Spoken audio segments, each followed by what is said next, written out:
buenas tardes a todos y muchas gracias por venir. Lo primero, como apuntan por aquí abajo, les agradeceríamos que tuvieran los teléfonos desconectados o en silencio para no distraer a la concurrencia y al ponente de las cosas tan interesantes que va a contarnos. La cultura de defensa es un conjunto de actuaciones, de políticas tendentes a fomentar en la sociedad el conocimiento de la historia militar de España y ponerla en valor, así como de la labor actual de las Fuerzas Armadas.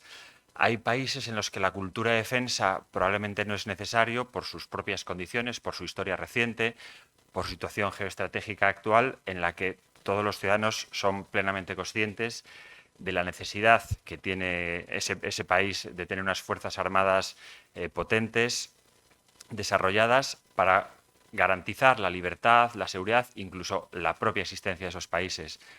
Afortunadamente en España, que llevamos décadas de paz, porque no tenemos cerca un enemigo exterior visible, afortunadamente esa situación de paz y de prosperidad tiene por contra la contraindicación de que se puede perder un poco la noción de la necesidad de tener esas fuerzas armadas desarrolladas, potentes, en las que prime la investigación, el desarrollo.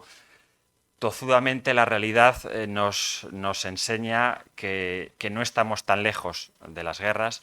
Lo vivimos a finales del siglo pasado en el corazón de Europa, en la antigua Yugoslavia. Lo estamos viviendo actualmente a las puertas de Europa entre Ucrania y Rusia. Y por eso el Ministerio de Defensa fomenta esa cultura de defensa para que los ciudadanos sean conscientes de ello, y por eso el Ayuntamiento de Santander participa en ese fomento de la cultura de defensa, porque consideramos que para que nuestro país continúe siendo un país en progreso, en desarrollo, en libertad, en paz, necesita unas Fuerzas Armadas desarrolladas plenamente, capaces de garantizar nuestra seguridad en el conjunto de la Unión Europea. Les dejo a continuación con el coronel don Emiliano Blanco, que va a presentar al conferenciante, y dando gracias, por supuesto, al Ateneo y a la Delegación de Defensa por poner en marcha esta iniciativa.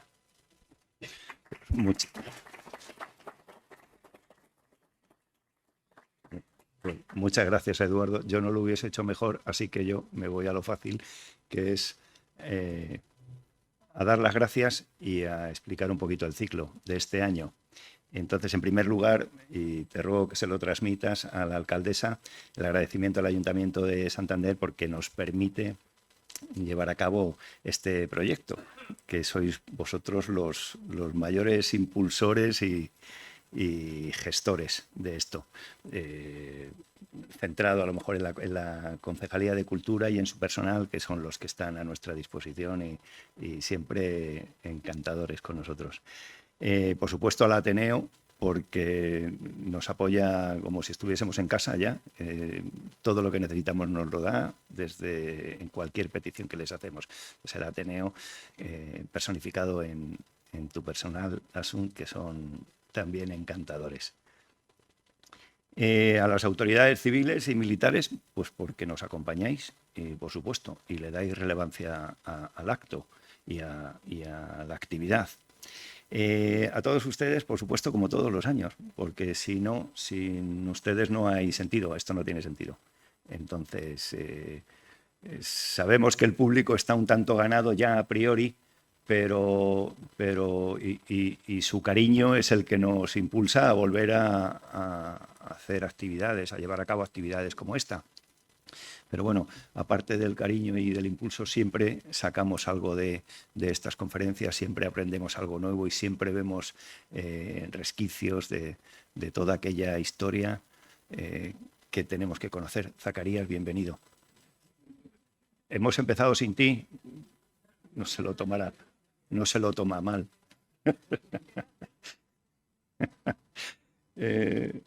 Bueno, y también hoy quería dar las gracias a mi personal, al personal de la Delegación de Defensa, que cada vez somos menos y hacemos o intentamos hacer más cosas. Y son los que se lo están trabajando y a quienes sin ellos no podría tampoco hacer nada. Y que cumplen con su trabajo como el que más. En el ciclo de este año se planteó el año pasado. Estas cosas salen de una charla y al final concretamos en que queríamos conocer o dar a conocer a algunos de los personajes militares españoles de nuestra historia que han tenido una relevancia especial. En este caso, el año pasado hablamos de unos aspectos que tuvieron relevancia en cuanto a su actividad militar como guerreros en la historia de España, en la evolución de lo que fue el Reino de España o el Estado español. Y este año nos queríamos meter en otro aspecto, en el aspecto científico, el del conocimiento, para ver que aquello de nunca la lanza embotó la pluma, se puede ser guerrero y se puede ser científico, se puede ser genial vistiendo el uniforme.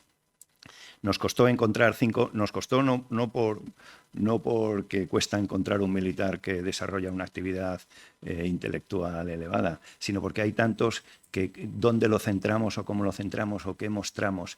Y bueno, nos costó coger 5 que puedan ser representativos a lo largo de nuestra historia en distintos aspectos diferentes, y que además me permitiesen otra cosa a mí, eso sí que fue un empeño mío.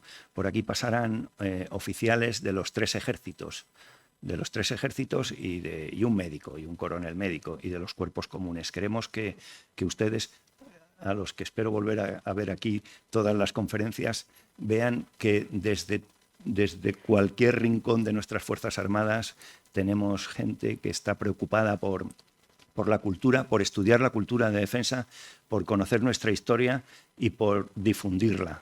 En general, lo que vamos a traer son oficiales que se dedican a difundir la historia militar, la importancia de las personas que han compuesto nuestros ejércitos desde tiempo ancestral. También nos pusimos un tope, tampoco podemos irnos mucho más atrás. Nos quedamos con España, el Estado moderno, a partir de la unión en un solo reino, y a partir de ahí cogemos y tenemos muchos donde coger. Y el primero será el de hoy, Juan de Herrera, pues porque yo vivo ahí.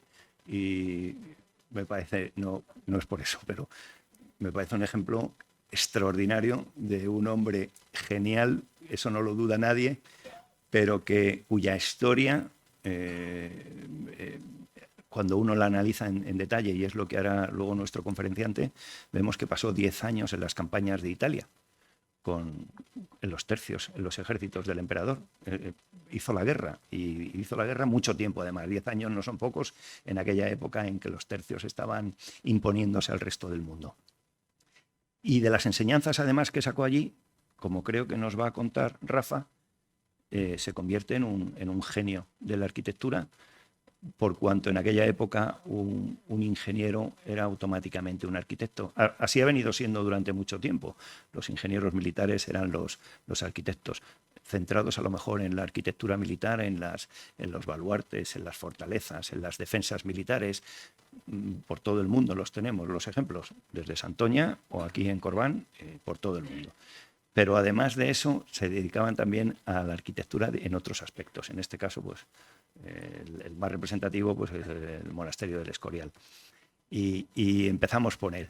Un cántabro, y además el conferenciante, lo forcé yo un poco, quería que de un cántabro hablase otro cántabro. Y entonces le pedí, por favor, al capitán Rafa Palacios, que además de eso es doctor en Historia por la Universidad de Cantabria, cum laude, arqueólogo, es experto en Historia militar y fortificaciones de la época moderna, autor de más de 100 artículos y 18 libros, y además, como es capitán reservista voluntario del Ejército de Tierra, pues, y delegado en Cantabria de la Asociación Española de Militares Españoles, yo consideré que era el más indicado para complicarle la vida. Pero le di tiempo para que se lo preparase, porque es un tema, claro, es fácil hablar de Juan de Herrera, del arquitecto, que seguramente haya una bibliografía extensísima, pero de la parte militar ya la cosa se complica. A su buen hacer dejo el resto de la conferencia. Así que te damos paso, Rafa.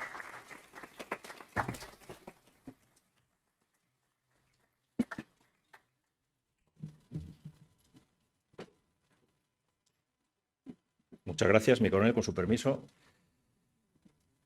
Vamos a ver. Bueno, pues la verdad es que el coronel Blanco ha descrito perfectamente la génesis de esta conferencia. Me sugirió amablemente el tema y yo, por supuesto, accedí encantado. Claro, hablar de Juan de Herrera aquí, en el Ateneo de Santander, en Cantabria, y ante un público, como se decía antiguamente, entendido, realmente público con ciertas inquietudes, ¿no?, culturales e históricas de nuestra comunidad, pues es complicado.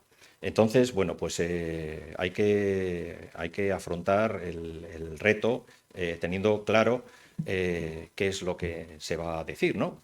¿De qué voy a hablar? Vamos a esperar que no me extienda más de 50 minutos porque el Ateneo tiene unas horas de cierre muy estrictas y luego, si quieren, podría haber un pequeño turno de preguntas, como siempre.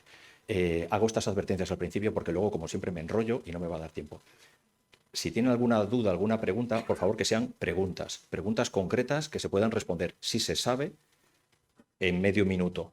No extendernos más de un minuto porque entonces ralentizamos y hay gente que igual se podría quedar sin preguntar. Yo trataré, quizás haya preguntas que tenga que responder el coronel si sobrepasan el ámbito de este tema, pero sobre esta conferencia de hoy yo responderé, trataré de hacerlo como mucho en un minuto, con los datos veraces que me pidan, y como siempre ya saben ustedes, si no lo sé, pues me inventaré algo, pero no durante más de un minuto. Bueno, ¿cómo afrontar esta conferencia? Bueno, el título, además sugerido por el coronel Blanco, yo creo que lo deja todo muy claro, ¿no? Está todo muy centrado. El talante inquieto de un arcabucero a caballo, Juan de Herrera. Es decir, vamos a centrarnos en el Juan de Herrera más militar que arquitecto, aunque es erróneo pretender separar ambas facetas. Juan de Herrera era arquitecto porque era militar, porque no vamos a decir que fue militar, porque el que es militar lo es militar siempre. Juan de Herrera fue arquitecto porque era militar y gracias precisamente a su experiencia como militar se forjó una personalidad realmente muy atractiva que le llegó a convertirse en un auténtico hombre del Renacimiento. Además, una característica esta de posesión de saberes casi universales, casi ilimitados, que los propios contemporáneos le reconocían. Ya en vida de Juan de Herrera se le acreditaba como uno de los mayores sabios, de unos mayores humanistas, ¿no?, como se decía en aquella época, de su momento. Y su momento va a coincidir además con el apogeo del poder de la corona española, de la monarquía hispánica, que es el del reinado, como saben ustedes, de Felipe II. El último tercio, prácticamente, la segunda mitad del siglo XVI. ¿Por qué hablamos de Juan de Herrera como militar? Porque, como ha dicho el coronel Blanco, efectivamente lo fue. Oficialmente, su vida en el ejército se extendió durante 10 años, de 1553, bueno, aquí me he equivocado, sabrán un error, a 1563. Esos 10 años, Juan de Herrera, por así decirlo, si tuviera una hoja de servicios, estarían registrado que estuvo prestando servicios militares durante 10 años. Realmente no fue así del todo, pero sí, como vamos a ver ahora. Él estuvo en campaña, al menos 2 años estuvo en campaña, estuvo en campañas, porque lo vamos a ver ahora enseguida. Él estuvo en varios escenarios bélicos distintos, prácticamente desde el sur hasta el norte de Europa, fue recorriendo ese camino español, porque fue así, atravesando Italia, el milanesado, ¿no?, hasta llegar a la zona de Flandes, Bruselas, Amberes, etcétera, etcétera. Bueno, y esa experiencia le permitió después, unos pocos años después, ocuparse de las obras de arquitectura del rey, lo que luego sería el arquitecto mayor del reino, que no surgirá hasta el siglo XVII. De haberse dado en este momento, Felipe II, sin duda ninguna, se le hubiera otorgado este título a Juan de Herrera. ¿Cómo fue esto posible? Bueno, pues esto es lo que vamos a ver. Y para eso tenemos que ahondar un poco en la personalidad de Juan de Herrera, porque se conocen muchos datos de Juan de Herrera. Lógicamente es un siglo difícil porque la documentación no era accesible al siglo XVI, pero lógicamente en estos enormes personajes hay muchísima documentación, incluso hay opiniones de sus contemporáneos, que eso también lo hace muy valioso. Bueno, Juan de Herrera no nació en Herrera, de Camargo. Juan de Herrera procede del linaje de Juan de Herrera, de los Herrera, perdón, de Camargo, de Herrera de Camargo, donde tenían su torre solar, pero Juan de Herrera era hijo de un segundón. Es decir, el padre de Juan de Herrera no era el hijo primogénito del heredero del solar, de la casa solar de Herrera de Camargo. La casa solar de Herrera de Camargo y todas las posesiones y todos los títulos asociados a señor de Herrera le correspondieron a su hermano mayor. Así que tuvo que salir de Camargo y tuvo que aposentarse en otra zona de Cantabria, donde fundar su propia casa solar. Y lo hizo en Movellán, es un barrio de Roiz, en Valdáliga. Allí se conserva su casa solariega, como ven ustedes, la típica casa de Cantabria, bueno, no excesivamente noble, pero en aquella época así eran las casas, luego ya se embellecería, ¿no?, en la época del barroco, etcétera, etcétera. Una placa recuerda que ahí nació el genial arquitecto Juan de Herrera, etcétera, etcétera. Pero hay más, hay más. Esto, en principio, no tendría que haber implicado nada, que marcara especialmente a Juan de Herrera, porque, lógicamente, no todos los hijos de aquella época, los hidalgos, eran los primogénitos, ¿no? Había segundones, tercerones, etcétera, etcétera. Pero había más. Juan de Herrera fue concebido fuera del matrimonio. Es decir, el padre de Juan de Herrera tenía su mujer legítima con sus hijos legítimos, pero al mismo tiempo hizo 2 hijos más con otra señora. Eso es muy importante, estamos hablando del siglo XVI. Una España en la que la pureza de sangre y, además de pureza de sangre, la concepción en matrimonio legítimo, piensen ustedes en Juan de Austria, ¿no?, por ejemplo, en Jereomín, y en muchos otros hijos ilegítimos de los reyes, pues realmente tenían muy difícil poder ascender en la escala social. Cuando Juan de Herrera era muy pequeño, prácticamente un bebé todavía, falleció la mujer legítima de este señor y el padre de Juan de Herrera se casó en segundas nupcias con la madre de sus otros 2 hijos. Pero eso no implicó que Juan de Herrera fuera reconocido. El linaje pasó a la vía legítima, y como la vía legítima se extinguió, acabaría pasando a sus primos de Maliaño, de Herrera de Camargo. Es decir, Juan de Herrera era una persona que no tenía fortuna ninguna, era de origen hidalgo, pero concebido fuera del matrimonio. Es una situación muy complicada que seguramente a un niño y luego a un chaval con unas cualidades intelectuales tan extraordinarias como Juan de Herrera le tuvo que marcar de alguna manera. Que fuera hijo ilegítimo no quiere decir que no pudiera desarrollarse en toda su potencialidad, como sabemos que sucedió. Bueno, falleció en Madrid en 1597, pero él había dispuesto en el testamento que le llevaran a Camargo, no a Movellán, no a Roiz, no a Valdáliga, sino a su casa solar, al origen del apellido que estaba en Camargo. Y concretamente que le llevaran a la ermita, a la capilla que tenía la familia en Maliaño. Se le trajeron más de 100 años después, prácticamente 100 años después, y luego ya se construyó una gran iglesia que es la parroquia de Maliaño Alto, ¿no?, la de San Juan Bautista, y allí se le enterró. Hay una placa con varias placas de homenaje, como ven ustedes aquí, de Centro de Estudios Montañeses, etcétera, etcétera, que lo recuerda. El linaje, la familia, son muy importantes en esta sociedad, en el siglo XVI, en el siglo XVII, en el siglo XVIII. Aunque fuera hijo ilegítimo, hijo natural, luego legalizado por matrimonio, y aunque fuera de una familia de segundones, eso no quiere decir que Juan de Herrera no tuviera contactos importantes, ¿no?, su familia, su padre, su madre. Y de hecho, en la zona de Valdáliga, los que, permítanme la expresión, los que pitaban, eran una familia con muchos recursos en la corte, muchos recursos en Madrid, en Valladolid. Así que sabemos que con 14 años se le mandó a Juan de Herrera a servir a la corte de Valladolid. Y no se le mandó a cualquier sitio a servir, se le mandó a servir dentro de la propia Casa Real. Es decir, se le mandó a servir a la casa del príncipe de Asturias, al que luego sería Felipe II. Parece que, aunque Juan de Herrera llegó a cumplir un papel, lógicamente, pues muy humilde, se cree que de paje, es decir, uno de los, imagínense ustedes, 50 o 100 pajes, la escala más baja, ¿no?, de la casa, que andarían por allí pues a recaos, a todo tipo de encomiendas que les hicieran pues los criados, ¿no?, los mayordomos, etcétera, etcétera. Parece que hubo una conexión, enseguida se mostró una conexión entre los dos, entre el príncipe y él. El príncipe solo tenía 3 años más que él y les unían inquietudes intelectuales. Felipe II es el gran rey intelectual, ¿no?, de nuestra historia, y bueno, parece que ya se estableció una conexión que traspasaba la rígida etiqueta borgoñona, que es la que se había implantado en la corte española desde que vino Felipe de Austria, ¿no?, Felipe el Hermoso, a reinar en España. Bueno, esa relación duraría 50 años, prácticamente hasta la muerte de ambos. Juan de Herrera muere en 1597 y Felipe II, como saben ustedes, en 1598, un año después. Primera gran aventura. En 1548, Felipe marcha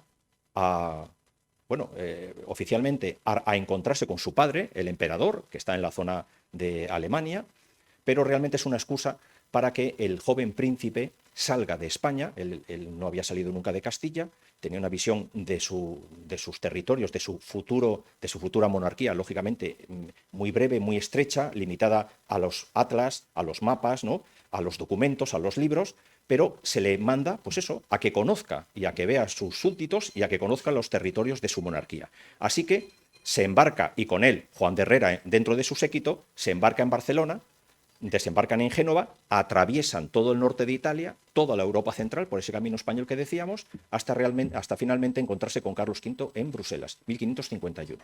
Después ya vuelven a la península. Pero imagínense ustedes ese viaje de casi 4 años en los que el joven príncipe habla con la gente, conoce los territorios, aprende política exterior, ¿no? Realmente es una carrera de relaciones internacionales la que Felipe, el que será Felipe II, realiza. Bueno, pues pensemos que en paralelo, un joven, 3 años menor, Juan de Herrera, también está aprendiendo. Él está en una posición inferior, es un servidor, pero al mismo tiempo él está viendo mundo, ¿no? Y está viendo otros sitios, está viendo otras personas, está hablando con otros intelectuales, está leyendo otros libros. Es decir, es un viaje de formación para ambos.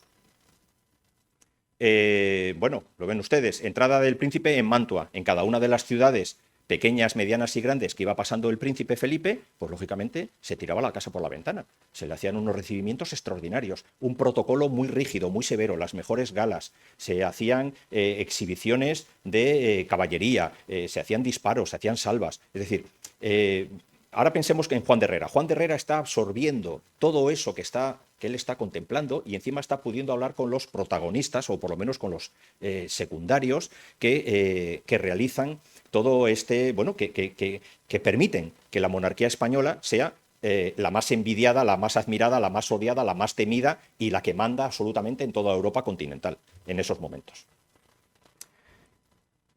Vuelven a España y ya con 23 años Juan de Herrera da un paso más. Con permiso de la corte, decide enrolarse en la milicia, decide enrolarse en el ejército, que es algo también muy habitual, porque es una manera de hacerte un nombre, de hacerte una fama, de hacerte una reputación y de continuar los servicios a tu rey. Esto es muy importante. Los cortesanos están imbuidos de una política de servicio permanente. Los cortesanos no son políticos, los cortesanos trabajan por el rey y por su real casa. Y en esa formación desde jóvenes, ellos aprenden unas reglas de disciplina, unas reglas de lealtad, unas reglas de compañerismo, unas reglas de colaboración y unas reglas de obediencia al rey. Cortesanos, servidores, arquitectos o militares. Estamos hablando de una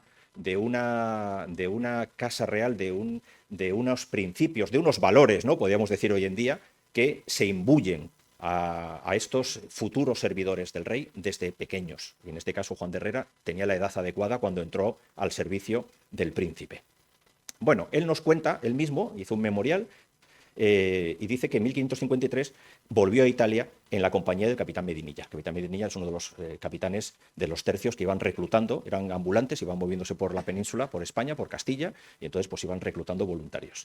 Cuando tenían ya la compañía formada, 150, 200, 300, no son como las de ahora, podían variar bastante, ya se embarcaban e iban, en este caso, a Italia. Bueno, él cuenta que estuvo con el capitán Medinilla, infantería, luego fue arcabucero a caballo, con Gonzaga, sirviéndole en todas las jornadas del Piamonte hasta que fue a Flandes, estuvo en las jornadas del Rentí y luego se juntó con el emperador, con Carlos V. Bueno, realmente su periodo en la infantería a pie fue muy breve, porque a los pocos meses ya se enroló con Fernando de Gonzaga, que era uno de los grandes colaboradores de Carlos V y además patriarca de una dinastía luego importante, que sirvieron también a Felipe II, y sirvió como arcabucero a caballo. Seguramente, siguiendo a Fernando Gonzaga, seguramente estuvo entonces con él en la reconquista de Vercelli y en el cerco de Siena, que fueron dos acciones importantes de esa campaña de Italia. En principio iban a seguir en Italia, pero en 1554 llegó la noticia de que los franceses habían vuelto a invadir Flandes, lo que hoy es Bélgica y Holanda. Y entonces Carlos V reclamó a Fernando Gonzaga que se reuniera con él allí con sus tropas. Así que, bueno, pues marcharon hacia Bruselas y en esa zona, en la zona de Flandes, se dio la batalla definitiva. No vamos a decir que no ganamos, pues tampoco perdimos, fue un poco en tablas, pero marcó ya la retirada, el principio de la retirada de las tropas francesas de Flandes, es decir, que fracasó ese intento de invasión que habían hecho en Renty. Por eso Juan de Herrera en ese memorial destaca especialmente que estuvo en las jornadas del Renty, porque fue, claro, la acción clave, ¿no? Entonces, Carlos V se retira a Bruselas y Juan de Herrera ya se queda sirviendo a Carlos V en su guardia personal. Es decir, es un servicio militar de otro tipo, ya es una especie de guardia real, ¿no? Está haciendo guardia del propio emperador. Aquí tenemos a Fernando Gonzaga, la típica escena de las batallas de Italia con los arcabuceros, que son, bueno, pues la tropa más resolutiva, ¿no?, de aquella época, los que ya utilizan las armas de fuego y a 40, 50 metros, bueno, si es mejor, si es 20 mejor, ¿no?, porque así podrían acertar con más facilidad, y si es a 5 metros mejor, porque seguramente así le dan, ¿eh? De la otra manera, pues que sea lo que Dios quiera, porque en aquella época, bueno, la precisión de estas armas pues no era muy grande. Pero bueno, son grandes masas, grandes filas, ¿no?, de arcabuceros que producen estragos en las filas enemigas. Nada, y abajo les he puesto, para no tener tanta letra, pues la ciudad de Siena, ¿no?, que todo yo creo que hemos visto, y hemos visto los espectáculos ecuestres que se hacen, etcétera, etcétera. Bueno. Otro episodio que está en multitud de frescos, no de España solo, sino de todo, sobre todo de todo Centro Europa, de esas batallas, ¿no?, con grandes masas de arcabuceros, de lanceros, de piqueros, etcétera, etcétera. Tendríamos esta batalla de Renty, que son en el contexto de las guerras de Italia, aunque realmente esta se produjo en Flandes. Bueno, vamos ahora con los arcabuceros a caballo, porque él hace gala de que estuvo en los arcabuceros a caballo. ¿Qué eran los arcabuceros a caballo?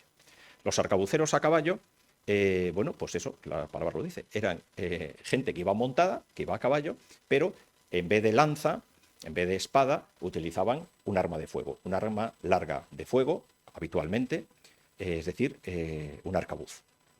Los famosos arcabuces, que son los que España no descubre, lógicamente, no inventa, pero sí que es el primero de incorporar a sus unidades terrestres, ¿no?, bueno, luego navales también, los tercios, los famosos tercios, los incorpora y los usa masivamente. Y entonces se produce esa revolución militar que se produjo a finales del siglo XV de la mano de la monarquía española, ¿no?, con los famosos tercios. ¿Es una novedad de este momento, de la época de Juan de Herrera, de la época de Carlos V? Pues no, porque, por ejemplo, los reyes católicos en las guerras de Granada, en la guerra de Navarra, ya utilizaban ballesteros a caballo, es decir, las armas de fuego todavía no estaban generalizadas, pero la ballesta era un arma temible en aquella época por potencia y por precisión. Entonces ya existían ballesteros montados a caballo.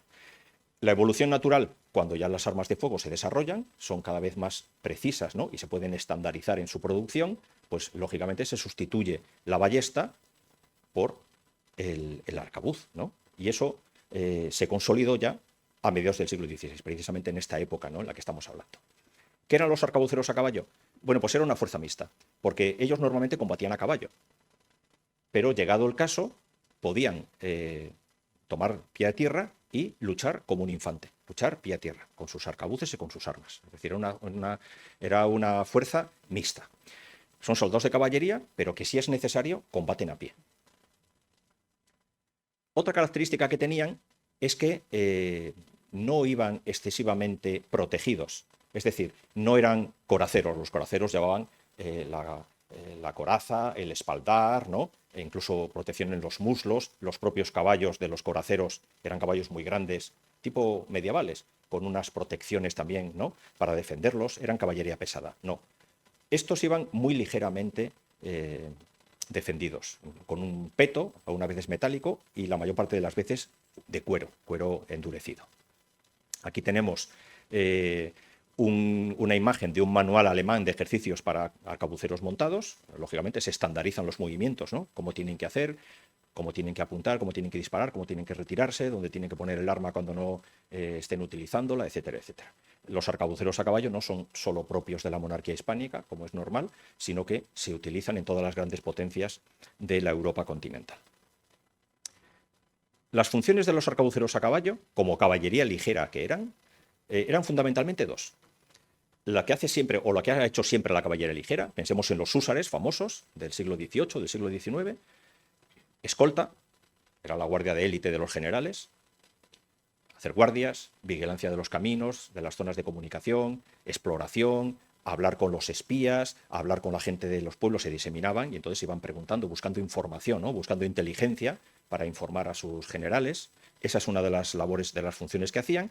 Y en combate actuaban por delante del grueso de la caballería pesada, es decir, de los coraceros, los que iban fuertemente acorazados, iban por delante. ¿Por qué? Porque su misión era, igual que en la época romana, con la caballería indígena ligera, ¿no?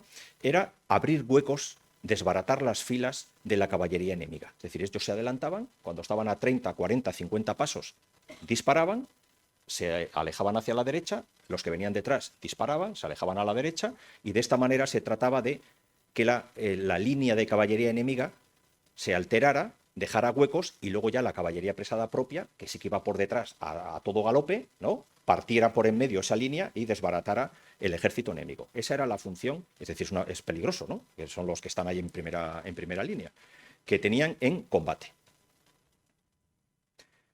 ¿Cuál era el equipo? Pues ya les digo, bueno, pues básico en cuanto a protección. El peto, solamente para la parte de delante del pecho, y muchas veces de cuero, porque les necesitaban facilidad de movimientos, los caballos eran ligeros, no estaban acorazados para poder atacar, disparar y retirarse. Una bandolera que llevaban terciada, donde se podía poner unas cápsulas preparadas con los cartuchos, es decir, con la carga de pólvora necesaria y un proyectil, una bala, ¿no? Como eran 12, normalmente eran 12, se les llamaba los 12 apóstoles famosos. Luego llevaban un correaje para sujetar el arma, porque claro, había muchas fases en las que tener el arma a pulso o aguantada con el brazo era un arma muy pesada, que había que disparar con los dos brazos. Entonces tenían una especie de arzón que ellos apoyaban ahí el arma, cuando iban pues, haciendo cualquier otro servicio que no necesitara utilizar el arcabuz. El arcabuz o carabina, primero fue de chispa, luego fue de rueda, hasta que salió, bueno, ya la llave de chispa y tal, pero en estos momentos están utilizando eso, son arcabuces que, bueno, fallan mucho, depende mucho de las condiciones meteorológicas, si hay humedad, si está lloviendo, si hace viento, pues muchas veces no enciende la mezcla, bueno, un morrión y en los casos ya de lujo, una gola para proteger el cuello, pero que no era muy habitual, ¿eh? Ya ven ustedes que era un equipo absolutamente básico. Y luego, sí, unos complementos, porque los arcabuces disparan, pero se tarda un rato en volver a armar. Cuando estás en pleno combate, no te da tiempo a montar otra vez y a volver a disparar. Así que llevaban espada y una pistola. Bueno, lo que era en aquella época una pistola, que lo vamos a ver ahora, que no se imaginen ustedes una pistola como las de ahora, ¿eh? Eran pistolas de aquella época. Vamos, era un arcabuz en pequeño. Aquí está. Aquí tenemos a dos arcabuceros a caballo, un poquitín más tarde ya de la época de Juan de Herrera. Aquí tenemos el de la izquierda, lleva sombrero, porque había muchas veces que no se ponían ni la celada. Llevaban un sombrero de plumas vistosas para que se les viera bien, ¿no? Para resaltar. En aquella época había que demostrar que no se temía el encuentro con el enemigo ni que el enemigo nos reconociera. Aquí vemos los 12 apóstoles, las 12 cargas para el arcabuz. Él está disparando el arcabuz. Y en el de la derecha vemos que sí que tiene morrión, un casco metálico para mayor protección de la cabeza. Vemos que tiene una espada y vemos aquí en el arzón que tiene, todo esto es la pistola, que es el arcabucejo. Es como si fuera una recortada, imagínense ustedes, así. Bueno, por lo menos ahí tienen otro disparo más, ¿no? En un combate disparan el arcabuz, disparan el arcabucejo, la pistola, y luego ya pues echa mano de la espada, claro, cuando no hay más remedio, porque se traban en combate con el enemigo. Bueno, tenemos muchas imágenes de arcabuceros a caballo. Yo he puesto aquí esta, que es además la que he puesto al principio, ¿no?, como de fondo de la primera diapositiva, porque bueno, son arcabuceros a caballo españoles, se ven los guiones, ¿no?, con la Cruz de San Andrés, que están luchando con tropas del duque de Parma que no están sometidas a la autoridad de Felipe II. ¿Qué está haciendo Juan de Herrera esos años en esas campañas de Italia, en esas campañas de Flandes?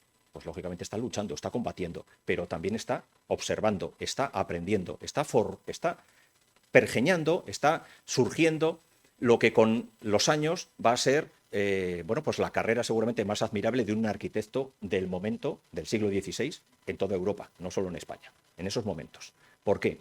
Porque, como ha dicho el coronel, el ingeniero es el arquitecto de aquella época. Es que cuando hablamos de ingeniero, un ingeniero era alguien que sabía fabricar ingenios. Ingenios. ¿Qué es un ingenio? Cualquier cosa que ustedes se imaginen. Una bomba de agua es un ingenio. Un puente es un ingenio. Un cuartel es un ingenio. Un palacio también lo es. Unos diques lo es. Un reloj es un ingenio. Bueno, pues los ingenieros son los que eran maestros en producir ingenios.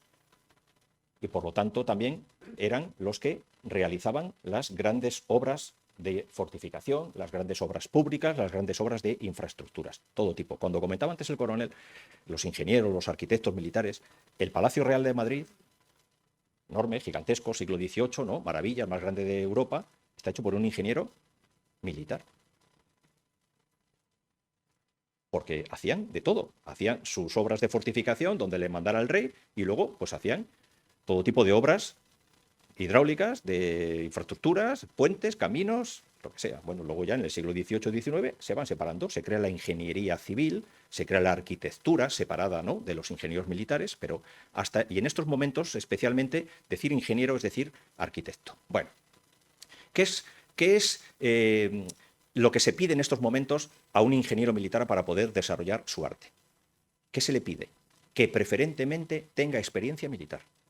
Es decir, que haya combatido, que haya sabido lo que es el combate, que sepa lo que es la guerra, que sepa lo que son las marchas, que sepa lo que es no dormir, que sepa lo que es no comer, que sepa lo que es estar inquietado por el enemigo. Tiene que saber eso, tiene que tener esa experiencia. Y los grandes ingenieros del siglo XVI, que no existe todavía una academia, una escuela donde se les forme, se forman con la práctica, se forman con la experiencia y luego, claro, con estudios teóricos. Pero lo que importa es la práctica. ¿Por qué? Porque el ingeniero militar, si le encargan una fortificación, tiene que saber cuál es el mejor sitio para hacerla. Tiene que saber si tiene una fuente de agua cerca. Tiene que saber si hay alturas alrededor desde las que se les pueda someter con los disparos de la artillería enemiga.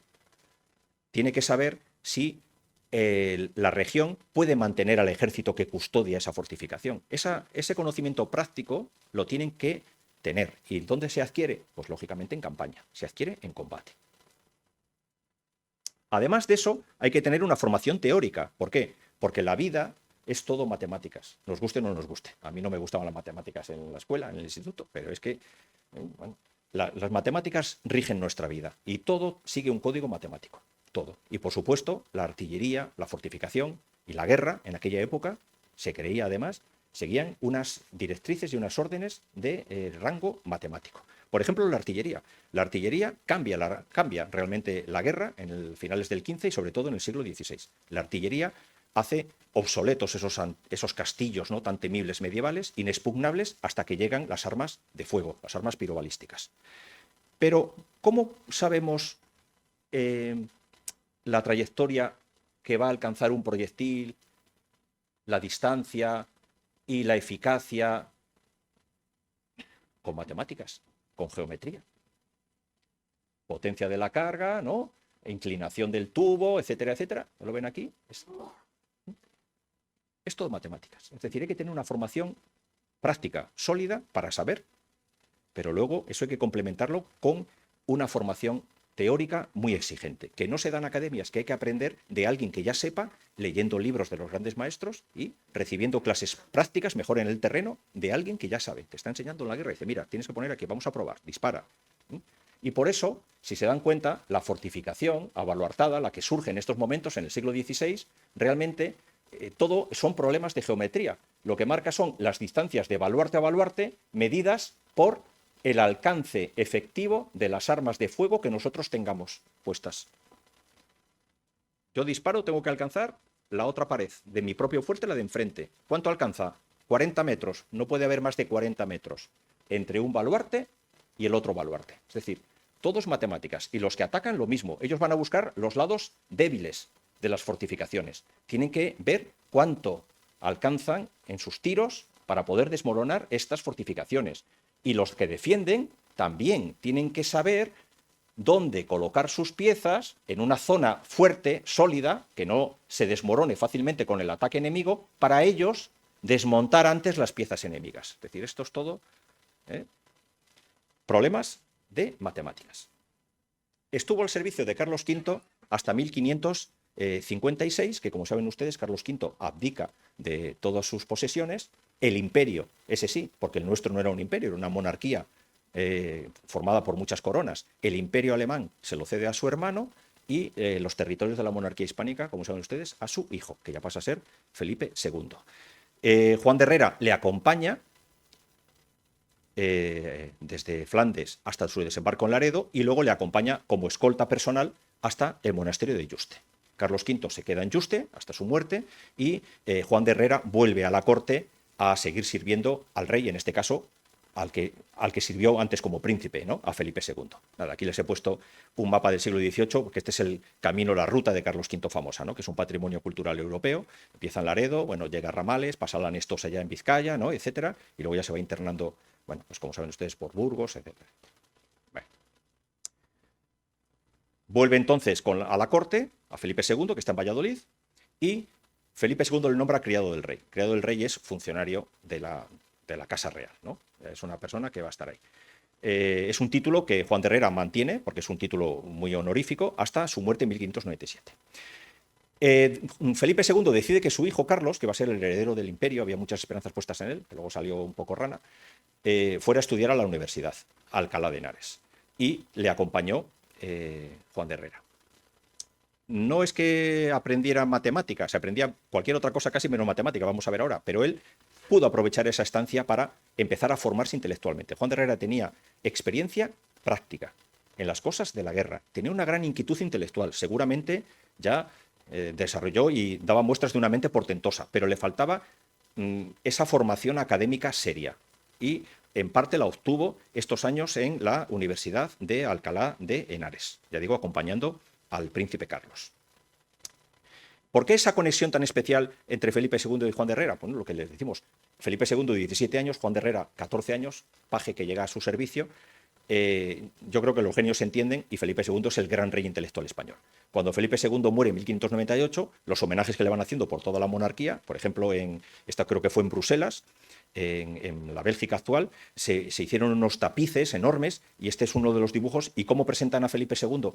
Un príncipe recibiendo una educación. Ven ustedes todo lleno de planos, lleno de libros, con sabios que le están aconsejando, enseñando todo tipo de conocimientos. Felipe II fue un hombre, pues seguramente de los más preparados intelectualmente de su época en Europa. Y por supuesto el rey mejor educado y más preparado y más intelectualmente hablando más grande de todo el siglo XVI en todo el continente, en toda Europa.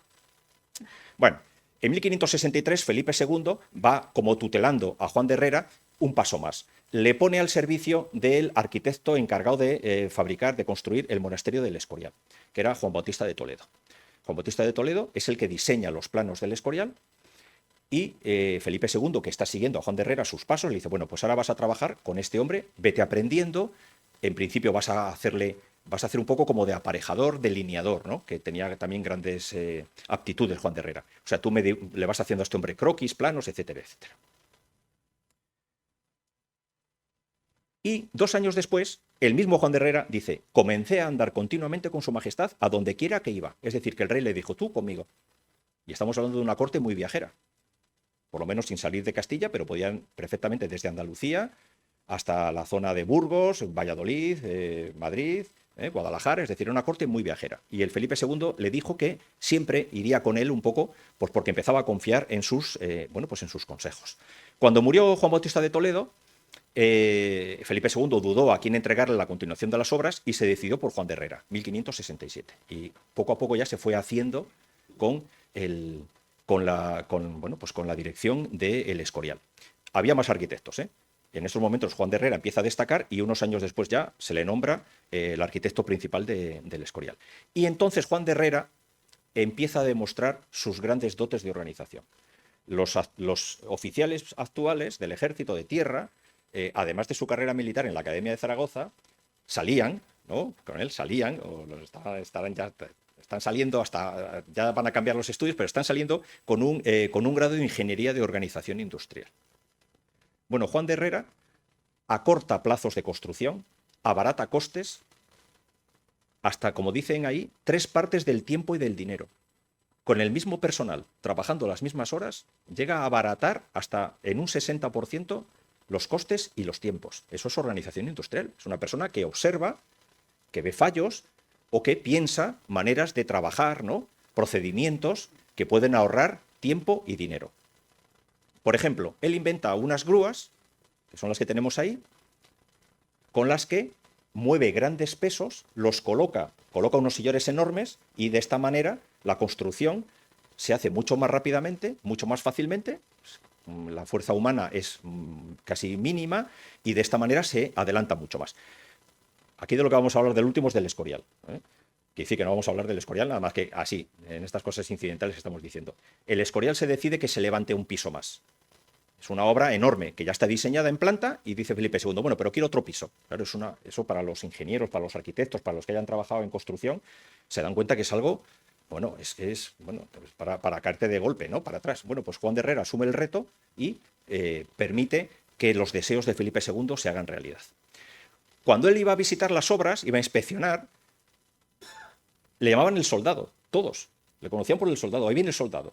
Porque él había sido soldado, seguía estando al servicio del rey en su guardia personal y además él tenía a gala que era un soldado del rey, era un militar. Construcciones de Juan de Herrera, perdón, todo por pasar, para recordar un poco. Tuvo cientos. Palacio de Aranjuez, en gran parte es obra suya y diseño suyo. El Alcázar de Toledo, también empezó por Juan Bautista de Toledo y continuó por Juan de Herrera. Una de las fachadas, me parece que es la fachada oeste, se conserva, se conserva. Después de la reconstrucción del año 36, era de Juan de Herrera. La Catedral de Valladolid, inconclusa, que saben que le falta una torre, ¿no? De Juan de Herrera. La Real Casa de la Moneda de Segovia, la primera fábrica de moneda moderna que hubo en España. Decidió Felipe II que se tenía que instalar en España, porque era un rey moderno, era un rey que quería los últimos progresos técnicos. Se instaló en Segovia, está rehabilitada, es muy bonita de ver. Diseño de Juan de Herrera. Y además aquí entran en juego otros factores, porque claro, las planchas para estampar y hacer las monedas se hacían con la fuerza del río, ¿no? Del río Eresma. Estamos hablando de hidráulica, estamos hablando de un ingeniero que tiene que dominar, aunque luego haya hidráulicos especialistas que hayan hecho este trabajo, que tiene que dominar, ¿no? La confección de los edificios y de los espacios para poder cumplir su labor. Casas de Oficios del Escorial, que también son obra suya, 2 de las 3 que hay. Ya les digo, un genio en su momento, reconocido universalmente. En vida ya le hicieron una moneda, una medalla, ¿no? En el que se le representa, pues como, bueno, pues casi parece un rey, ¿no? Mirando hacia la derecha, ven ustedes con la gola, ¿no? Con la golilla, bueno, ahí, ¿eh? Y en la parte posterior una alusión a las artes y a las ciencias. En 1579, un paso más. El rey lo nombra maestro arquitecto y aposentador mayor de palacio. Es decir, una de las personas más próximas al rey que no es grande de España, que no es nobleza titulada de Castilla. ¿Por qué? Porque el aposentador mayor de palacio es el que recibe las órdenes directamente del rey, es decir, que ve al rey habitualmente. Es uno más. Y además era el jefe de protocolo de la Casa Real. Y el jefe de protocolo, ¿saben ustedes lo que significa? No, que mañana viene, ¿no? Mi hermana, la emperatriz de no sé dónde. Prepara algo sencillo. Imaginen ustedes, ¿no? En la corte Felipe II, el rey más poderoso del mundo, en estos momentos, en el siglo XVI, ¿no? Bueno, pues aquí vemos una escena que no es precisamente de esa época, pero para que se ven ustedes, el boato, bueno, ahora ya todavía se celebra en España la recepción a los embajadores, ¿no? La entrega de las cartas credenciales, ya ven ustedes, Palacio Real, Guardia de Honor, ¿no? Es decir, bueno, pues esto no es nada comparado con lo que podía ser en la corte española de esa época. Bueno, pues toda la responsabilidad para Juan de Herrera, era un gran organizador, también. Y además de eso, ya Juan de Herrera pasa a ser el consejero científico de Felipe II, que esto es muy importante, igual tampoco, no todo el mundo lo sabe, es decir, no solo arquitecto. Felipe II, que tenía unas inquietudes enormes, ven ustedes la biblioteca del Escorial, les enseñan los libros que hay allí, propiedad de Felipe II, y bueno, como dicen ahora, decimos, alucinan, ¿no? Porque era un hombre interesado por todas las ramas del saber, y además es que sabía, es que entendía, no era un mero diletante, no era un mero aficionado, era una persona con una formación extraordinaria. Bueno, pues Juan de Herrera le asesora, le aconseja. Por ejemplo, ¿qué le aconseja? Que se cree una academia de matemáticas. Ya les he dicho, las matemáticas son la raíz de todo. ¿Qué pasa? Que solo se enseñaban matemáticas en una universidad española. Solo en una. Y para ir a una universidad española, aparte de nobleza de sangre, etcétera, etcétera, había que tener mucho dinero. Y además de eso, la universidad española en esta época todavía estaba dominada por los teólogos, es decir, que se recibía una formación científica, pero revestida de teología, de filosofía moral. Es decir, no se daba una formación adecuada a los futuros ingenieros, arquitectos, artilleros, hidráulicos, matemáticos que iban a servir a la corona española. Juan de Herrera aconseja a Felipe II que se cree esa academia en Madrid y que luego se cree una red de academias similares por toda España. Por desgracia, no se creó esa red y la Academia de Madrid pues, se desapareció a principios del siglo XVII. Estuvo en vigor pues, 30 años o una cosa así. Es decir, fue un gran proyecto que, bueno, por diversos factores no surgió. Entonces, se crea en 1582 esa Academia de Matemáticas. ¿Y qué se aprendía en esa Academia de Matemáticas? Pues como ha dicho un autor actual, era una universidad politécnica. Ustedes piensen, la Universidad Politécnica de Madrid es un campus entero en el que se dan todo tipo de enseñanzas relacionadas con la ciencia y con la técnica, ¿no? Bueno, pues esto es lo que era la Real Academia de Matemáticas, no solo matemáticas.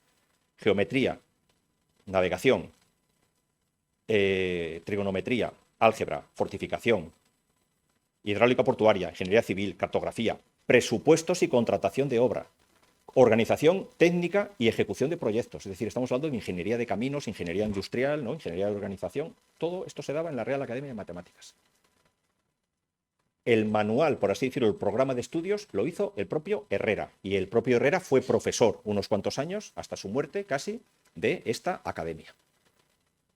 Por ejemplo, estudiantes que hubo en esta academia de la época de Herrera, a los que dio clase Herrera, pues uno, muy ilustre, bueno, realmente es uno de nuestros mayores escritores, ¿no? Es del siglo de oro español, del siglo XVII, además enemigo a muerte de Cervantes, ¿no? Se insultaban, incluso llegaron a la agresión física alguna vez, que fue militar. Y después de ese militar, bueno, fue muchas cosas más, adúltero, fue sacerdote, etcétera, etcétera, y digo, uno de los mayores ingenios, porque le llamaban el Fénix de los ingenios, ¿no? Lope de Vega. Lope de Vega fue alumno de Juan de Herrera en la Academia de Matemáticas, y Lope de Vega fue militar, antes que cura y que escritor, ¿no? y comediógrafo de éxito. Otro científico relacionado con Juan de Herrera, Cristóbal de Rojas. Cuando hablamos de Cristóbal de Rojas estamos hablando del mayor representante del sistema de fortificación español de la España del siglo XVI, de la monarquía. Cristóbal de Rojas fue alumno y además fue un poco como pupilo, como discípulo de Juan de Herrera. Juan de Herrera tuteló su entrada en el mundo de la ingeniería, su entrada en el mundo de la fortificación, y luego ya, bueno, se le encargaron todo tipo de proyectos, sobre todo en la zona, aquí en España, en el norte, en la zona del País Vasco, y también en Santander. Cristóbal de Rojas le suena por estos, ¿no? Por estos croquis del castillo de San Martín de Santander, que él, bueno, pues ahí realizó unos proyectos para adecuarlo a la artillería moderna. Él propuso, bueno, ampliar aquí un baluarte, etcétera, etcétera. No se llegó a hacer esta obra, pero bueno, es uno de los diseños de Cristóbal de Rojas más conocidos que tenemos, y además es de Santander, es de aquí de Cantabria.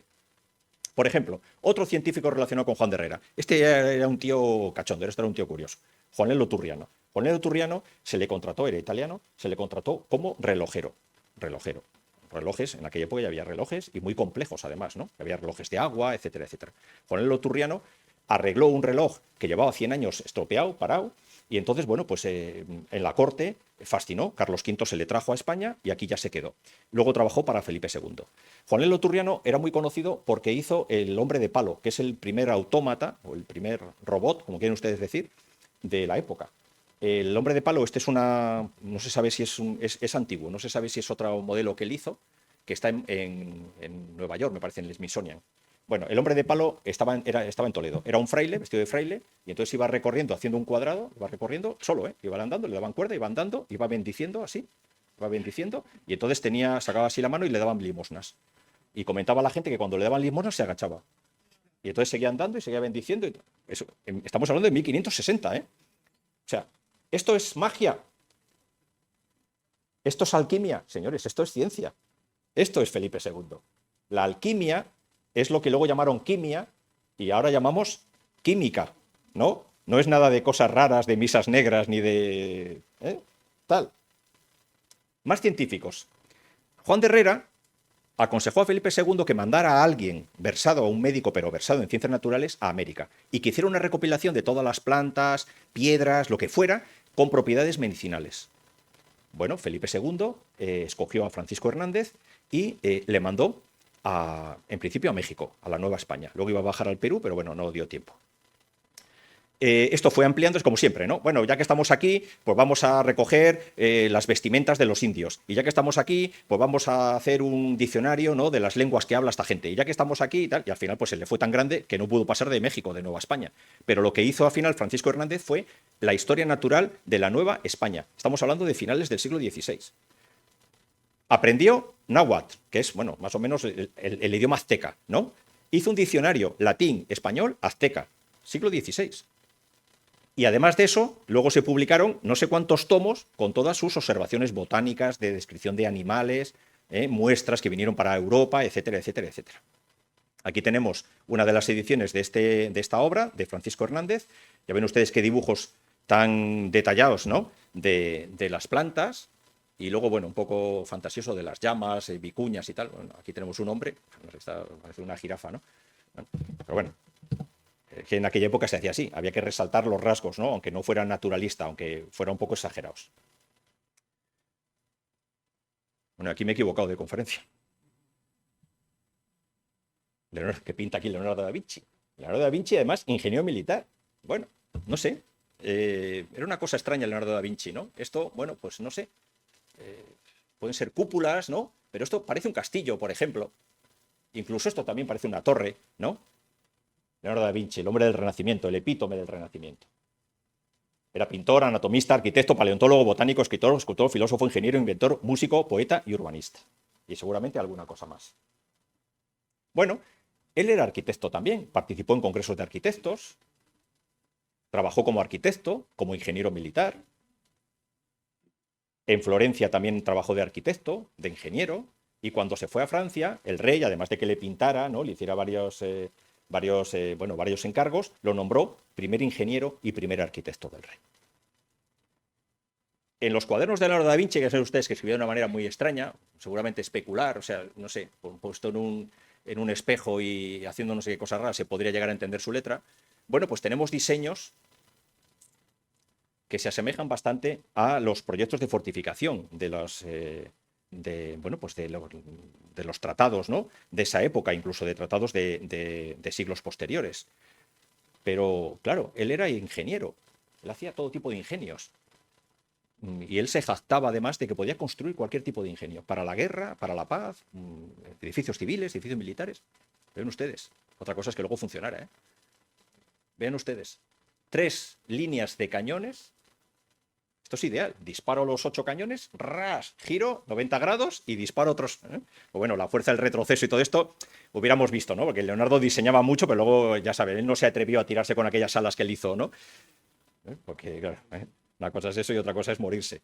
Pero bueno, él era un visionario, ¿no? Y él hacía sus proyectos, sus cosas. Por ejemplo, el carro de combate. El carro de combate lo inventó Leonardo da Vinci. Otra cosa es cómo se iba a mover esto. Ya ven ustedes, un vehículo autónomo. Aquí habría unos señores dando pedales con unas 4 ruedas, se podía mover en cualquier dirección, miren, y con muchas cañoneras, erizado de cañones, se va moviendo y va disparando para todos los lados, por ejemplo. teóricamente. Ingeniero militar. Él diseña unas torres para adaptar a los castillos antiguos, los castillos medievales. Él diseña unas torres modernas. Hace una torre con mucha inclinación en la escarpa para que desvíen las balas de los cañones enemigos, y luego ya en esta parte de aquí él disponía cañones. Y eso es precisamente lo que vemos en el castillo de Salsas, o Salces, el Rosellón, que fue español. En esta época, 1503, era española. Esto es un castillo español hecho por ingenieros españoles. Ven ustedes esta escarpa, esta inclinación, que esto no es normal en la época medieval, y luego ya cómo la torre se levanta normalmente y aquí arriba habría cañones. Es decir, faltaría toda esa cúpula que Leonardo da Vinci, ¿no?, estaría por esos años diseñando, estaba pensando en ello, pero ya en España, en la España francesa, en la España catalana, en esos momentos, 1503, se desarrollaba. Claro, pues bueno, sí, puede ser un italiano, ¿no?, o un francés que ha venido y nos ha enseñado, como Leonardo da Vinci, a fabricar. El pequeño problema es que el arquitecto, el ingeniero que diseña este castillo moderno, es decir, toda esta parte exterior para la artillería, se llama Ramiro López y era español. Era, vamos, más español que el brandy soberano. Es decir, bueno, no inventan solo ellos. España en esos momentos es una potencia en todos los órdenes y también es una potencia intelectual. Bueno, entonces, ya, en serio, ¿por qué hemos hablado de Leonardo da Vinci? El hombre del Renacimiento, el hombre total, el hombre completo. Cuando Juan de Herrera muere en 1597, dejó una biblioteca de 400 volúmenes. Era bastante para aquella época, 400 libros en una biblioteca personal, no en la biblioteca del rey ni en la biblioteca de un monasterio. Era un volumen de libros muy importante. Escritos en latín. Él parece que no hablaba mucho latín porque no había estudiado en la universidad. Él tenía unos estudios, bueno, a salto de mata un poco, ¿no?, como hemos visto. Español, alemán, francés e italiano. Contenía obras de filosofía, gramática, mitología, historia, pintura, orfebrería, escultura, aritmética, geometría, astronomía y astrología, cosmografía, hidráulica, mecánica, artillería y balística, fortificaciones y, por supuesto, arquitectura. ¿Le suena de algo esta lista tan larga que casi no nos da tiempo a respirar? Porque Juan de Herrera también era un hombre del Renacimiento. Además de ingeniero, arcabucero a caballo, militar, era un auténtico genio, un auténtico hombre del Renacimiento. Pues ya está. Muchas gracias por su atención.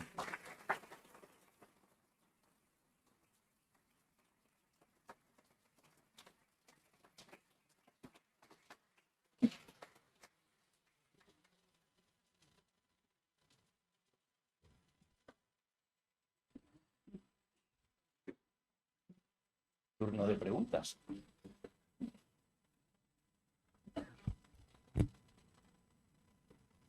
Les hemos matado.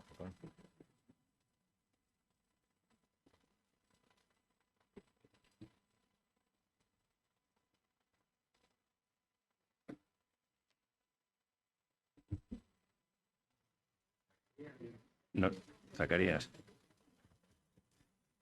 Bueno, encantado de escucharlo y de verlo y de sentirlo y de sentir el orgullo de ser de Cantabria y de España, claro. Mi pregunta es, ¿cuántas obras conocen en América? Yo conozco algunas, pero me podría decir, una de las más importantes fue la Catedral de Puebla, en México. Hay muchísimas más. ¿Tiene alguna relación de lo que hizo en América? Bueno, él directamente, claro, no estuvo en América y no hay ninguna realización. Bueno, pero estamos hablando de un arquitecto, estamos hablando de un diseñador. ¿Cuántas obras de Juan de Herrera hay en América? Pues no le voy a decir incontables, pero hay muchísimas. Claro, por inspiración de Juan de Herrera, diseñadas específicamente de Juan de Herrera, sí que hay alguna fachada, puede ser la que usted dice, y luego muchos retablos, por ejemplo, porque no hemos hablado de ello, no da tiempo y no era el tema, pero es una cosa también muy curiosa. Juan de Herrera diseña también retablos, porque al final los retablos son una arquitectura, ¿no? Saben ustedes que los retablos tienen distintos pisos, son escenas, ¿no?, se enmarcan con columnas, con cajetones, etcétera, etcétera. Y Juan de Herrera sí que sabemos que, además se conservan dibujos suyos de retablos de distintas ciudades, de retablos que se conservan también hoy en día. ¿Cuánto? Es más, el estilo herreriano, que bueno, es una reducción, ¿Cuántas obras en España y en el mundo son de estilo herreriano? Ahí sí que incontables, ¿no? Realmente, porque es que al estilo de Herrera se ha construido hasta la Plaza Porticada de Santander, casi, ¿no? Con las bolas y los pináculos, eso es algo, es que es intrínseco de nuestra arquitectura. Pero es que precisamente la dimensión de estos hombres excepcionales es que trascienden una época y trascienden un lugar, ¿no? Ha sido una influencia realmente universal la de Juan de Herrera.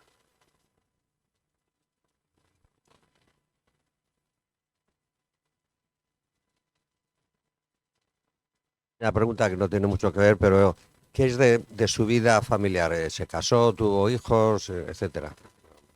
Sí, es que eso daba para otra conferencia. Bueno, ya vemos el origen familiar suyo, ¿no? Fue complicado. Pero estamos hablando de una época en la que, como les he dicho antes, el linaje lo es todo.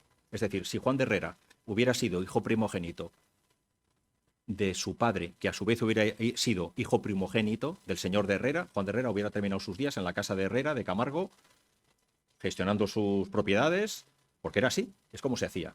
Es decir, esto es algo normal. De hecho, Juan de Herrera se casó mayor, se casó bastante mayor con una sobrina de Herrera, también se apellidaba Herrera. ¿Por qué? Pues por esa obsesión un poco que él tenía por reivindicar sus orígenes. Es decir, lo hemos visto, tenía que tener realmente una espina clavada dentro, ¿no?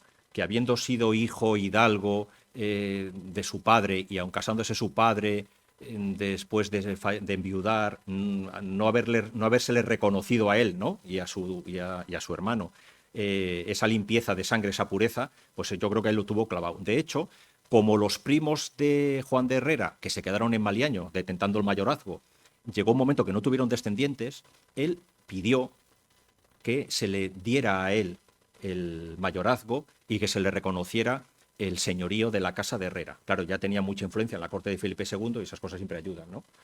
Entonces consiguió que el rey y la chancillería le reconociera, y por eso tomó posesión del linaje de Herrera, y por eso existe la obra pía Juan de Herrera, ¿no? Hoy en día, todavía en Maliaño, que sigue dando ayudas económicas a gente mayor y antes era a chicas también, a doncellas. Yo no sé si esto sigue existiendo, es muy sexista ahora mismo, pero la obra pía Juan de Herrera sigue existiendo y tiene tiene dinero con la que cumple sus funciones, y tiene muchos terrenos también en Camargo, ¿no?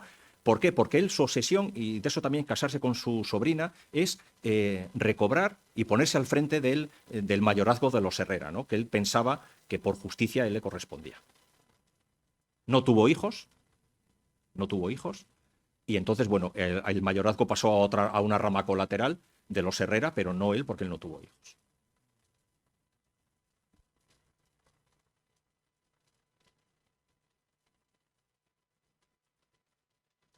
¿Cuándo se cambió el nombre de Gutiérrez por Herrera? Es que esto en el siglo XV, en el siglo XVI, en el siglo XVII, es que no es como ahora. Es que cuando aquello la gente no tenía nombre y dos apellidos. Es decir, Herrera es un toponímico, claro. Yo soy Juan Gutiérrez. ¿De dónde soy? De Herrera. Pues soy Juan Gutiérrez de Herrera, para distinguir a Juan Gutiérrez de Maliaño, ¿no? De hecho, luego vamos a encontrar en la familia el apellido Maliaño también, Juan Gutiérrez de Maliaño, que son sus parientes, sus primos que se quedaron con el mayorazgo, ¿no?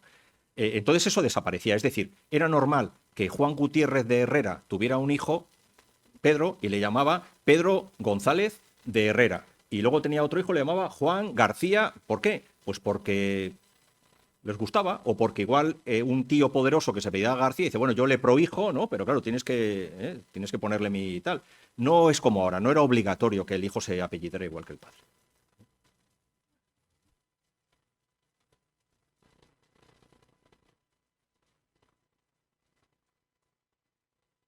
Enhorabuena por la conferencia, que ha sido tan interesante. Me ha parecido muy importante la reivindicación que haces de Felipe II, que ha tenido la mala suerte de que le consideren una base de la leyenda negra. Sin embargo, tienes tu razón. La pregunta era sobre el Escorial. Él, has dicho que no recuerdo ahora en cuánto tiempo dijiste que quitó, o sea, de tiempo y bueno, otra cosa has dicho, ¿no? Entonces, ¿qué hallazgos hizo él que creo que han pervivido durante mucho tiempo? O sea, aparte de la grúa que has dicho, porque para reducirlo tantísimo tuvo que descubrir algo. Pues, si me puedes decir, vamos. Estamos hablando de un momento en el que la formación profesional es empírica, es decir, esto es todo por aprendizaje, ¿no? Los gremios. Él lo que se preocupó mucho es de dar una formación profesional al personal. Que el personal no fuera cualquiera que hacía cualquier tipo de trabajo. Una especie de escuelas de FP, por entendernos. Es decir, que los canteros se especializaran en cantería y supieran trabajar los distintos tipos de piedra. Que los carreteros estuvieran organizados con unas carretas de similares prestaciones para poder hacer los viajes en el mismo tiempo, para que si se rompían las ruedas se pudieran tener fabricadas y que sirvieran para todas. O sea, son cosas que hoy en día nos parecen de sentido común, ¿no? Pero claro, en aquella época, pues no era, pero no era aquí, así, ni aquí, ni en ningún sitio, ¿no? Este hombre se ve que era una persona muy metódica. Entonces él, en las veces que fue y que ayudaba a Juan Bautista de Toledo, seguramente, pues como hace la gente muy metódica, ¿no? Muy manete, que empieza y dice, bueno, ¿qué les voy a decir de los jubilados que ven las obras, ¿no? Que yo dentro de poco pues seré uno de ellos, ¿no? Y estaban ahí asomados a la vez y dicen, tienes que echar más agua, ¿no? Porque si no echas más agua... Tal. Es verdad, claro, vemos tanto y la mente analítica pues analiza, ¿no? Y dice, estos se están estorbando, ¿no? Y estos, si es que no saben montarlo. Si es que cuando traen el sillar le tienen que dejar en el suelo porque no hay nada que directamente lo mueva a su sitio. Y entonces aquí se crea una acumulación que luego hay que quitar para mover, para poner otra cosa, ¿no? Eso es organización industrial, al final. Y lo de las grúas lo he puesto porque era un ejemplo gráfico, ¿no? Que hay que poner imágenes, porque si no es un poco rollo, para ver cómo este hombre, pues algunas cosas serían muy sencillas de hacer y otras seguramente implicarían cambiar mentalidades, ¿no? Que era lo complicado. Pero claro, es que era el factotum de Felipe II realmente. Y por eso le llamaban el soldado también, perdón, porque debía ser un hombre como muy disciplinado, muy metódico, ¿no? Entonces, para organizar las cuadrillas y para organizar las obras, a mí no contéis películas. O sea, esto así, así y así. Y ahora vienen los jefes de cuadrilla y esto así funciona. Bueno, el Escorial. El Escorial sobrevivió la construcción a Felipe II, a Felipe III, a Felipe IV. Pero bueno, se construyó... Felipe II, bueno, falleció en el Escorial, ¿no? Felipe II. Felipe II ya vio, yo creo que, no sé, igual al 90% ya la obra del Escorial hecha. 90%.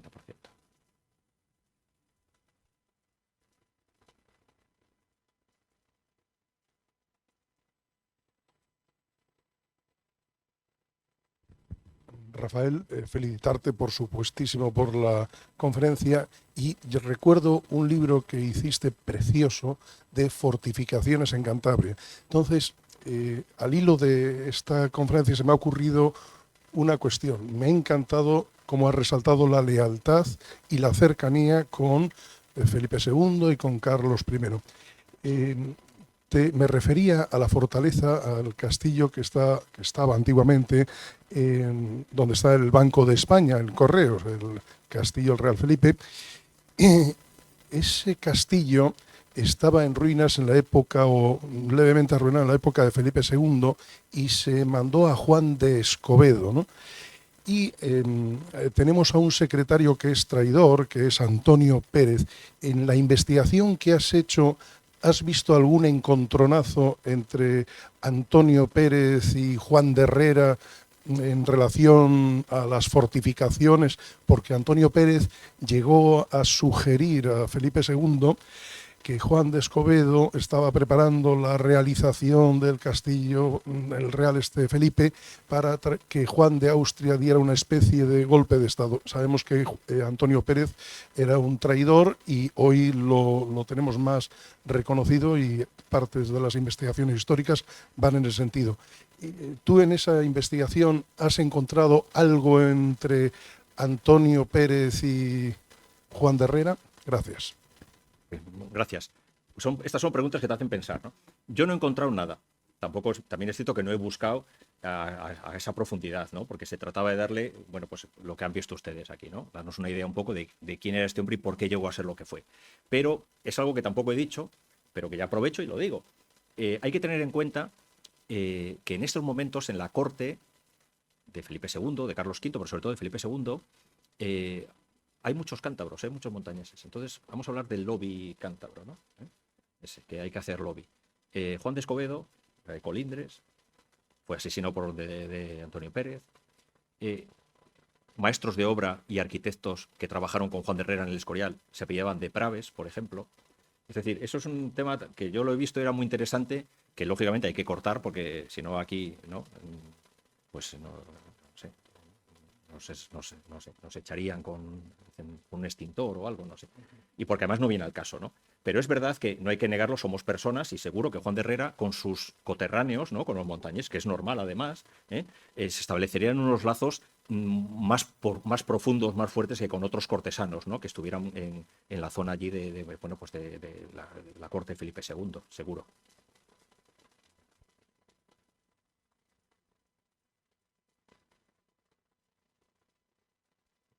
Pues nada, vamos terminando. Rafa, muchísimas gracias. Enhorabuena. Además, si me permiten, sirva la conferencia de homenaje a los ingenieros del Ejército de Tierra. Hoy tenemos aquí ni más ni menos que 3 coroneles que además han puesto cara de interés, con lo cual han aprendido cosas que no aprendieron en su día en la Academia de Ingenieros, cosa que agradezco. Y nada más, yo les espero a ustedes la semana que viene, me parece que es, para hablar de Ramón y Cajal. Me encanta que os lo sepáis mejor que yo.